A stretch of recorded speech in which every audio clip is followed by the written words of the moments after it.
AG2A Mondial vous présente le Forum de la protection sociale et patrimoniale.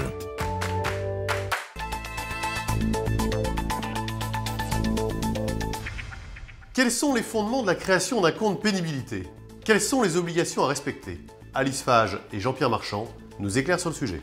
Le compte pénibilité a été mis en place pour répondre à une attente légitime qui est le fait que les ouvriers ont une espérance de vie moindre que celle des personnes qualifiées. La loi a mis en œuvre 10 critères de pénibilité, mais comme c'est particulièrement complexe, le gouvernement a décidé d'agir en deux temps, donc 4 critères applicables en 2015, 6 en 2016. Pour chaque facteur de pénibilité, il y a des seuils qui ont été associés, des seuils en intensité et en durée d'exposition. Les employeurs doivent être particulièrement attentifs parce que c'est une obligation déclarative de la part de l'employeur, mais le salarié a un véritable intérêt à avoir un compte pénibilité parce que sur ce compte, il va obtenir des points et avec ces points, il va pouvoir notamment partir à la retraite plus tôt. Et quand il a un doute sur la situation du salarié parce qu'il est soumis à certaines situations de pénibilité, mais c'est peut-être difficile d'identifier le nombre d'heures sur l'année, je pense qu'il est préférable, compte tenu de l'enjeu pour le salarié, de déclarer le salarié. La moyenne d'âge des salariés français augmente et l'âge légal de départ à la retraite a été repoussé à 62 ans.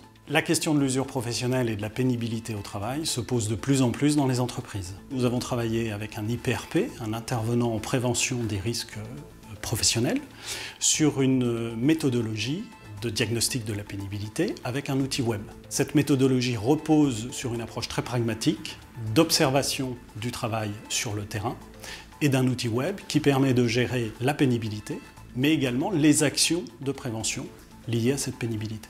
Et donc de passer d'une logique de contrainte à une logique d'opportunité. Dès la semaine prochaine, nous retrouverons Clarisse Bérébi et Anne-Sophie Reynaud qui aborderont la communication des professions réglementées.